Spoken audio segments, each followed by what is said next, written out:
And the greatest danger in your life isn't it just usually the failure. It's that you drift. See, today, let's just talk about all of the reasons why people honestly just never become the true person they're capable of becoming. I want to be a better husband, a better father, a better leader, a better steward, a stronger man. Your future isn't created by this massive breakthrough. It's built by these daily deposits. Thousands of compromises absolutely do change your life for the worst.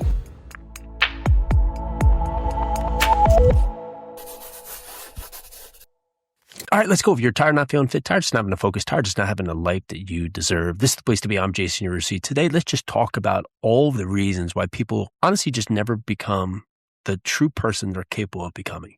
And if I would ask you, right, why would this be?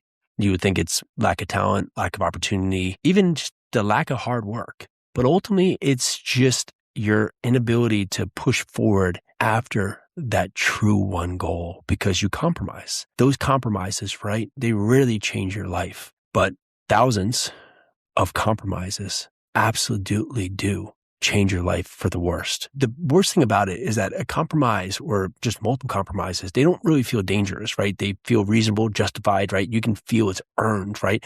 Oh, I worked out today, so I can eat ice cream tonight, right? You tell yourself you'll start next week, or you'll go after having that one conversation that you just need to have, whether it's with your spouse, your boss, right? Anyone, even that conversation with yourself, you'll put it off to next week. You'll save after you just make this one more purchase for, that new suit or those, that purse or whatever is that part. And when you have some slowdown in your business, then you'll start getting back into shape. But what happens is that next week becomes next month and you replace that thing that you want to do with another project that you put off, and suddenly years have passed. And the greatest danger in your life isn't it just usually the failure. It's that you drift. I think of these times and these examples, right? You think about the Roman Empire. Many historians point to a series of small decisions over centuries that increased government spending, political instability, or military dependence on outsiders.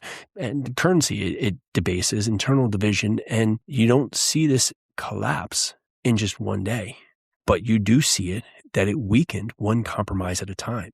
And each decision just made in the moment, right? That when you look at these decisions collectively, create the failure of an empire.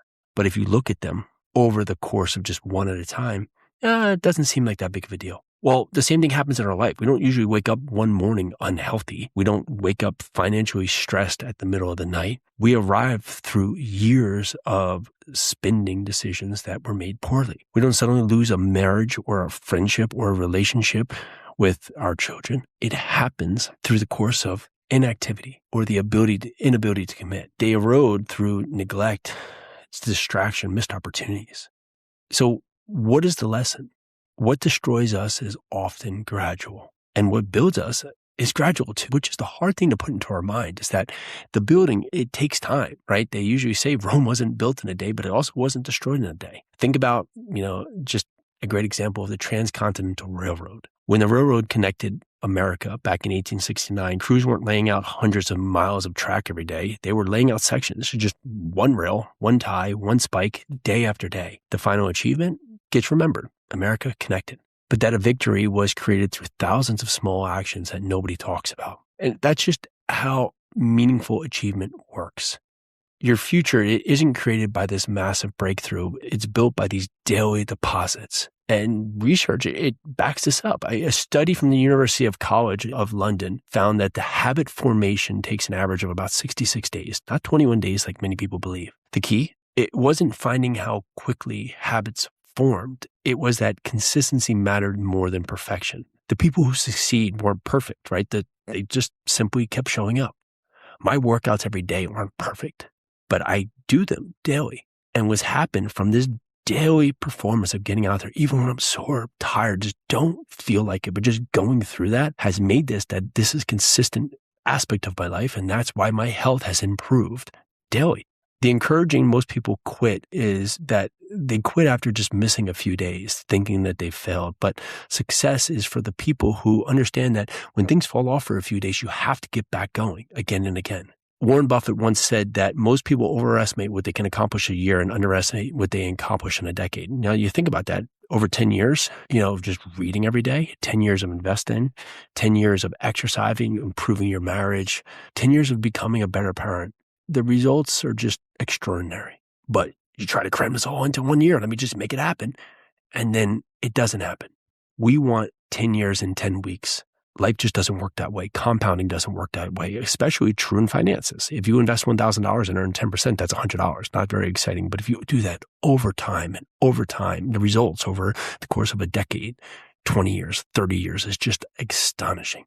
Albert Einstein repeatedly referred to compound interest as the eighth wonder of the world. Whether he actually said it or not, it just doesn't matter. The principle is true beyond means. Compounding works in money, in relationships, in health, in leadership. And unfortunately, negativity compounds in that same fashion. A few extra pounds becomes 20. A few small debts becomes a financial burden you can't get upon. A little resentment becomes a broken relationship, and everything compounds. What stood out from reading through an article or a write-up from Mark Pincus was his reflection on creating a vision for your future self. Many people, they know what they don't want. They know what's not good for them, but they can't clearly define what they do want. If you ask yourself many times, what do you want, right? Someone can tell you, well, I don't like this, don't like that. Well, that's not the question. What do you want? And there is a way to establish what you want by establishing what you don't want. But in so many times we focus on what's the problem, and our mind continues to go there each and every day, and our decisions become negotiable because we're trying to avoid the problem. Every distraction gets equal consideration. Every opportunity looks attractive. A simple, shiny object just pulls us completely off course. Even when I think about my own life, I had business ideas that have derailed me from just focusing on the true course for a business. But when I got back to the strategy of just complete focus on what I want, what happened? Well, positive results. I want to be a better husband, a better father, a better leader, a better steward, a stronger man physically, mentally, financially, emotionally, spiritually. All of those things are goals that aren't achieved daily. They're identities that I have to build daily. And every decision is either reinforced into that identity or weakens it. The Navy SEALs have a saying, under pressure, you don't rise to the occasion, you fall to the level of your training. And it is the same truth that is within all of us. When life gets difficult, we don't suddenly become more disciplined. We just rely on the habits that we've already built to. If you want to truly see how someone has prepared themselves for life, put them in a stressful situation and see what the reaction is. That's why your small decisions matter. But eventually, life, it's just going to text you. It's going to put you in a position where business is going to be hard, the market's going to blow up on you, your health is going to scare you. So you have to decide to just really focus on your future self today. Imagine right now it's 2036. How are you living?